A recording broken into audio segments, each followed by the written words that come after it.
actionable for someone that's considering going through sort of digital transformation or an automation or a systems project is to follow this exact same process, because the core thing is people always start with the end result, which is like, hey, we have an automated onboarding process, which inherently is good, but I want you to reverse engineer why are we doing that automated onboarding process in the first place. By following this process, you'll make sure that any system, any digital transformation initiative that you're going to be doing is actually founded in making an ROI for your business. So this is why we follow that process, and it's worked like charm thus far.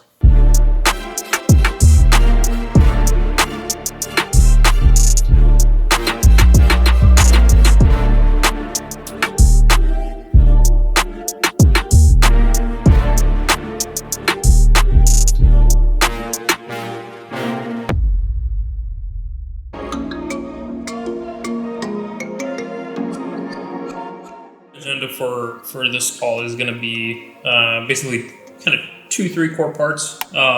One part is going to be this deck we presented, which is basically the accumulation of all the work that Ryan and Steven did with you guys in terms of mapping all the processes. So we created a sort of full final company brain, and then out of that company brain and analyzing it, we created a list of initiatives and sort of like key improvements and key pain points that we feel like need to be addressed. So that's going to be part one.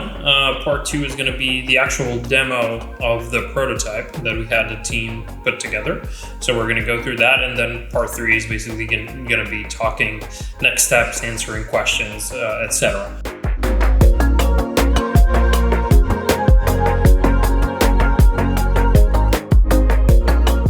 So the first thing that happens once we get a client to reach out to potentially work with us is we do what's called a discovery call. And in the discovery call, they fill out a form before the call. And really the only objective of that call is to see what is the problem that the potential client is facing, and see if there's a big enough of an opportunity to even engage with us in the first place. Since we don't do a lot of smaller projects, for us, it's really important that the problem is large enough and there's a big enough of an engagement for us to work with in the first place. If the problem is big enough, we basically send them over to start our executive operations audit, or sometimes known as the company brain. And basically what that is a 4-step process in which we, number one, build the company brain, which is a business process map of their department or specific company, if it's a smaller company, where we map out everything from their sales process to their offboarding process. So we try to capture everything on how their process works. And then from then on, we create what's called a subsystem analysis. Most often, we've already worked with that industry and that type of company, so we're able to benchmark their systems against other companies we've worked with previously.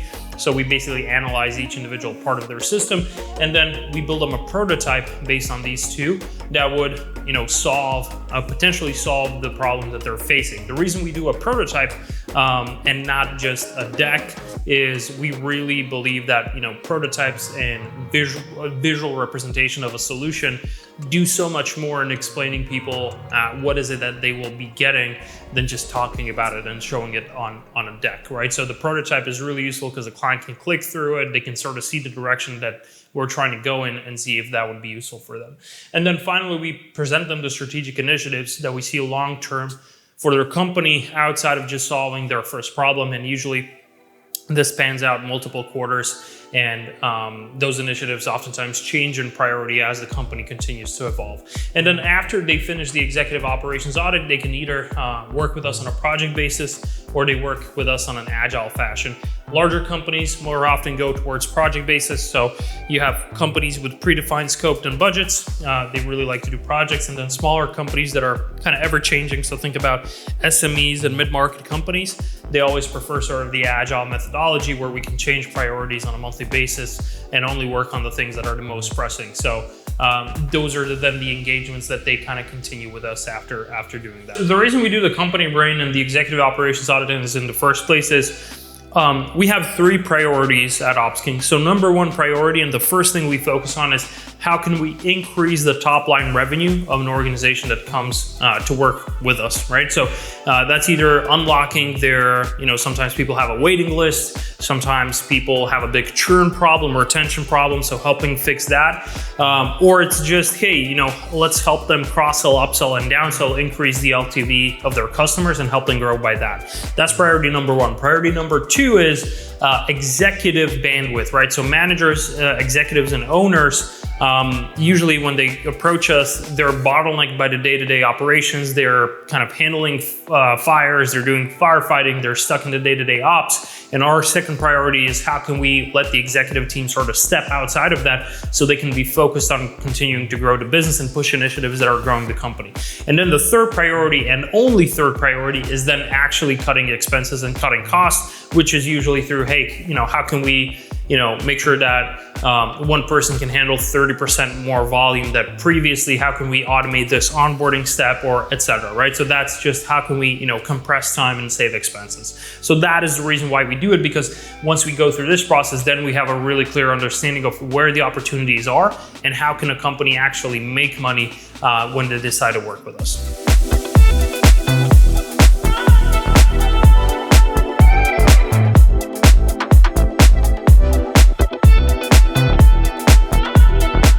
So in order to understand client's business, what I typically need and what's sufficient for me is the company brain that we get as an output of our pretty much the entire process of operations consulting. That company brain contains pretty much everything. Info about their team size, info about departments, info about specific roles, info about specific workflows for specific roles. And then in that company brain, we really go into the details of what each individual person within a role is doing. And we also have some technical stuff, like we do some database drafts in there. So that sort of helps me understand relations between certain entities in the business. So pretty much assignments, who's doing what, is there one person doing one thing, is there multiple people assigned to the same thing? So really company brain is the central source of truth for me. And I always, whenever I lack some info, I always go back to the company brain and then I try to find it there, because it's in 99% cases, it's there. For one of our clients, they were doing certain assignments to the clients. So the work that's being done for a client is done by certain team members. Their team members have certain roles, which is sort of their default role in the business. Think of it as a web designer, think of it as a copywriter, so pretty much what's their job position. But what our company brain, during our company brain process, what we pinpointed is the fact that copywriter might sometimes, do graphics design. So that's an outlier, of course, but that really allowed us to make sure those workflows and how we do things in the back end actually makes that possible in the new system. So that person is actually seeing only the things that they're supposed to see. So I don't know, if you're assigning graphic design work to a person that's natively copywriter, you don't want them to access graphic design assets for all of the clients. You really want them to be able to access design assets for clients that are pretty much designer for, and for the rest of their workflows, it's pretty much just copywriting. So those tiny details that allow us to implement certain level of flexibility in the system are really the most important parts of the company brain.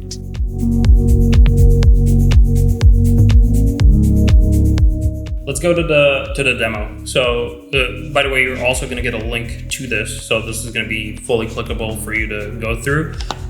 This is a front-end portal, meaning there's no database behind this. So the data is mock data, the functions are mock functions. This is just for you sort of to get a direction of where we would think about doing this. So if I go click on the new quote, it actually won't create a new quote. It's just for you to sort of get an idea. So while our business analyst is asking the client about their process, I'm in the background modeling the data we would need to store to complement that process. So for example, every single business has, or as we model it, objects that go through stages. Like a client has onboarding, but there's also multiple objects that relate to each other. So a client has onboarding, but a client may have multiple invoices and multiple deliverables that they request over time. Each of these, if you try to store them all in your head, it becomes very, very difficult. Or if you try to store them on multiple tools, it's very difficult for your team and very difficult to run accurate KPIs. So what we do is we create a custom operating system for the business that complements and matches the process that we need to read the client about. So I'm going to show you an example of what this is. To here, a bunch of boxes on the screen, and this is an example for a hiring company. So we have the client box, we have applications, people apply, there's multiple applications for one client, but also one person could apply multiple times. So we have a applicant object as well, and that applicant of course could be blacklisted from applying again. So you can imagine there's properties for the applicant, there's properties for the application, there's properties for the client, there's properties for the invoices. This is just a bunch of boxes on a screen. We want to make it tangible for our clients for a couple of reasons. One, it reduces their risk, so they don't have to pay us a bunch of money. We go off in a dark room and build something and it's completely different than what they expected, and they're like, well, you didn't understand our process at all. Like, this is completely bonkers. That's number one. Number two, it allows them to give us feedback and say, well, I would really, like to call this thing and make this blue instead of green, and things like that. And it allows us to demonstrate some of our ideas. So over here, we have a bunch of concepts that we like to do for system design that all reflect the system that we just asked our clients about. So you can see here, this is an app I can click around in, but it's using all fake data and it's only a front-end prototype. There's no back-end automations, or this is not real information. This is fake AI information. But you can see it drives a lot of really good design conversations, right? So we can show our clients like, hey, we probably would want to track your overall revenue per month. We'd probably want to show you all of your clients and whether they owed you money or whether their work was overdue. And you can imagine how you would probably want to click in and see this kind of stuff, right? So that's how we take a company brain, so asking somebody about their process. We then say, great, we need to have data tracked in terms of the objects, the stage each object goes through, the properties for each object, and those pieces of information make it easier for your team to execute, easier for you to manage, but also easier for you to track improvements over time and make sure your business is improving for the team, for the executive, for the clients, for the culture, as well as like future experimentation you may want to do.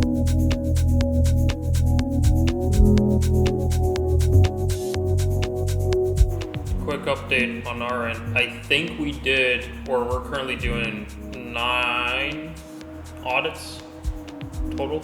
We're not doing any. We finished a bunch. We just finished a bunch. Yeah, we are getting much better at the database design and at the prototypes as well, in terms of like making them closer to what I think the final product would be. The result will be. Yeah. The idea is that we get the prototypes basically to literally be the front end of whatever the front end for the CRUD app will end up being in the first place. Cool.